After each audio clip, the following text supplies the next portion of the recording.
Good morning student.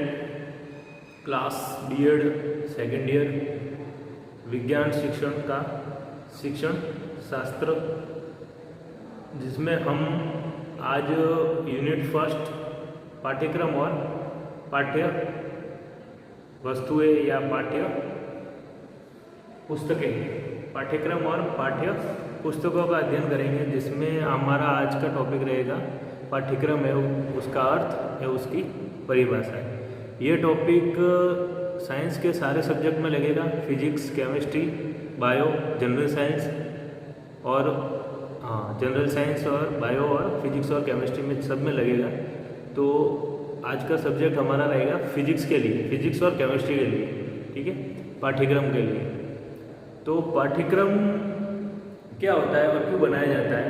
पाठ्यक्रम का मुख्य उद्देश्य होता है, जो शिक्षण उद्देश्य रहते हैं शिक्षक के और जो अधिगम उद्देश्य रहते हैं छात्र के, उनमें दोनों में समन्वय बिठाना और उद्देश्यों की, शैक्षणिक उद्देश्यों की प्राप्ति के लिए पाठ्यक्रम, एक सुनियोजित पाठ्यक्रम की व्यवस्था की जाती है।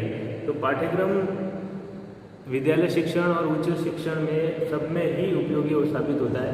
तो पाठ्यक्रम का अर्थ क्या रहेगा?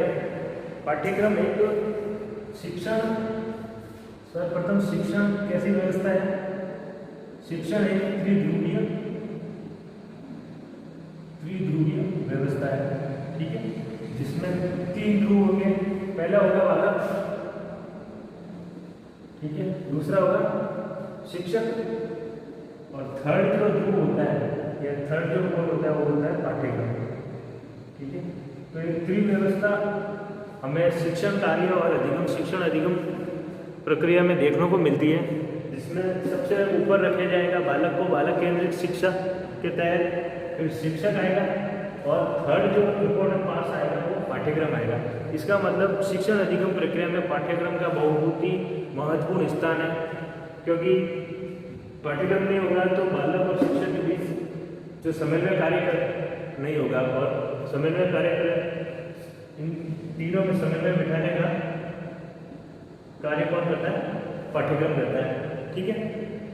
पाठ्यक्रम कौन सी विचारधारा पर बना हुआ है? पाठ्यक्रम का निर्माण गेस्टोल वाली विचारधारा पर आधारित है। गेस्टोल वाली विचारधारा, ठीक है। गेस्टोल में विचारधारा दी थी, उसके आधार पर पाठ्यक्रम का निर्माण किया गया सर्वप्रथम गेस्टोल वाली विचारधारा के आधार पर, ठीक है। और अधिगम के कौन से सिद्धांत पर यह आधारित है? अधिगम के अंतर्दृष्टि और सूझ के सिद्धांत पर आधारित है। तो पाठ्यक्रम किस सिद्धांत पर बना? अधिगम के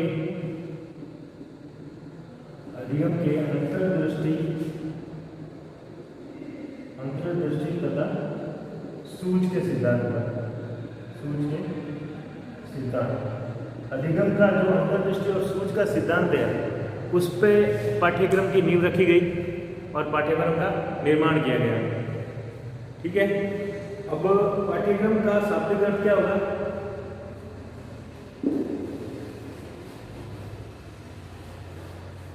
पाठ्यक्रम का शाब्दिक अर्थ हिंदी में देखें तो पाठ्यक्रम का शाब्दिक अर्थ रहेगा पाठ्यक्रम, पाठ्य का अर्थ होता है पढ़ने वाली या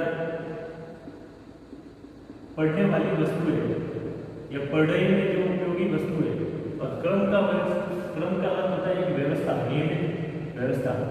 तो इसका आशय रहेगा जो अधिगम शिक्षण में उपयोगी वस्तुएं हैं उनका एक क्रमबद्ध अध्ययन या क्रमबद्ध व्यवस्था पाठ्यक्रम कहलाती है, ठीक है। पाठ्यक्रम अंग्रेजी के किस शब्द से बना है? करिकुलम। अंग्रेजी के करिकुलम शब्द से बना है, जिसका अर्थ क्या रहेगा? जिसका हिंदी रूपांतरण है पाठ्यक्रम, ठीक है। इंग्लिश में करिकुलम बोलते हैं और हिंदी में पाठ्यक्रम बोला जाता है। करिकुलम में जो पूरे शब्द है, करिकुलम में जो पूरे शब्द है वो एक लैटिन भाषा का शब्द है, जिसका अर्थ होता है दौड़ का मैदान, दौड़ का मैदान, ठीक है। तो करिकुलम कुरियर शब्द से बना है, एक लैटिन शब्द से बना है, जिसका अर्थ होता है दौड़ का मैदान। दौड़ के मैदान से आशय है कि एक ऐसा प्लेटफॉर्म जिसमें अधिगम शिक्षण में बालक अपने उद्देश्यों की प्राप्ति के लिए, शैक्षणिक उद्देश्यों की प्राप्ति के लिए उस पद पर दौड़ता है या उस पद पर चलता है, इसलिए उसे दौड़ का मैदान कहा गया है। तो पाठ्यक्रम शिक्षण अधिगम में एक दौड़ का मैदान है जिस पर शिक्षक और बालक दोनों ही अपने उद्देश्यों की प्राप्ति के लिए गतिमान रहते हैं और उनके द्वारा उनके उद्देश्यों की प्राप्ति होती है। ठीक है, तो व्यक्ति लक्ष्य की प्राप्ति के लिए इस पर दौड़ता है। ठीक है, पाठ्यक्रम का मुख्य उद्देश्य रहेगा शिक्षण कार्य में, शिक्षण कार्य की गति, शिक्षण कार्य को गति प्रदान करना, उसका मार्गदर्शन करना और उसकी एक नियमित व्यवस्था बनाना, ये पाठ्यक्रम का मुख्य उद्देश्य रहेगा।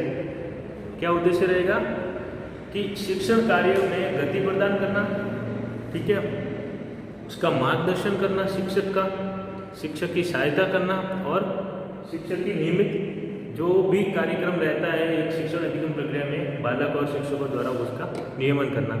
तो ये पाठ्यक्रम का शाब्दिक है और उसकी परिभाषा है। वापस देख लो, पाठ्यक्रम पाठ्य और क्रम से चल रहा है। पाठ्य का मतलब पढ़ने वाली वस्तु, क्रम का मतलब व्यवस्था। करिकुलम में पूरे शब्द से बना है जो लैटिन शब्द है जिसका अर्थ होता है दौड़ का मैदान। ठीक है, इसकी कुछ मनोवैज्ञानिकों ने पाठ्यक्रम की कुछ परिभाषा दी गई है, उन परिभाषाओं के बारे में हम डिस्कस करेंगे।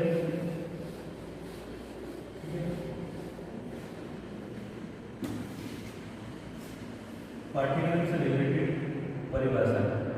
ठीक है, सर्वप्रथम परिभाषा किसने दी? कनिंघम ने। ठीक है, कनिंघम एक मनोवैज्ञानिक है जिन्होंने पाठ्यक्रम के बारे में बोला है कि कलाकार के हाथों में यह एक साधन है जिससे वो पदार्थ को अपने आदर्शों के अनुसार अपने स्टूडियो में डाल सके। ठीक है, जिसमें कलाकार शब्द शिक्षक को कहा गया। ठीक है, कलाकार किस लिए उपयोग किया गया? शिक्षक के लिए। और साधन यानी पाठ्यक्रम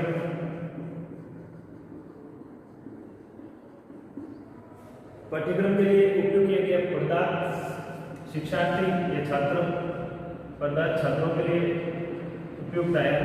और अंतिम शब्द स्टूडियो।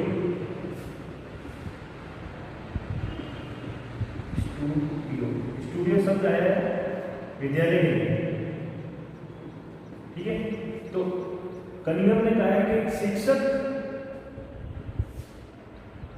कलाकार है जो अपने हाथों से किसकी निर्माण करेगा? पदार्थ की। किसके द्वारा? पाठ्यक्रम द्वारा। पदार्थ यानी छात्रों के मुख्य उद्देश्यों और शैक्षणिक उद्देश्यों को पूर्ति करेगा किसके द्वारा? पाठ्यक्रम द्वारा। और कहाँ करेगा? स्टूडियो मतलब विद्यालय में। तो उसकी संपूर्ण परिभाषा इन चारों टॉपिक पे रहती है। परिभाषा सरल है और इम्पोर्टेंट है। परिभाषा फिर से दोहरा देता हूँ। कलाकार के हाथों में यह एक साधन है जिससे वो पदार्थ को अपने आदर्शों के अनुसार अपने स्टूडियो में डाल सके। ठीक है, दूसरी परिभाषा किसकी रहेगी? दूसरी परिभाषा मुनरो के अनुसार क्या था? मुनरो कहता है पाठ्यक्रम में वे सब क्रियाएं सम्मिलित है जिनका हम शिक्षा के उद्देश्यों को प्राप्त करने के लिए विद्यालय में प्रयोग करते हैं। वे सभी क्रियाएं, मुनरो के अनुसार वे सभी क्रियाएं पाठ्यक्रम में जो हम बालक के स्वर्णिम विकास के लिए एक शिक्षक या पूरा विद्यालय जिन उद्देश्यों की प्राप्ति के लिए आगे बढ़ता है वो संपूर्ण क्रिया पाठ्यक्रम कहलाती है। तो मुनरो का कहना है कि विद्यालय में जितनी भी गतिविधियाँ होती है बालकों के लिए वो सारी पाठ्यक्रम है, जिसमें कक्षा की गतिविधियाँ, विभागीय गतिविधियाँ, छात्र शैक्षणिक गतिविधियाँ, खेलकूद, मनोरंजन, सांस्कृतिक कार्यक्रम, ये सभी पाठ्यक्रम में शामिल किए जाएंगे।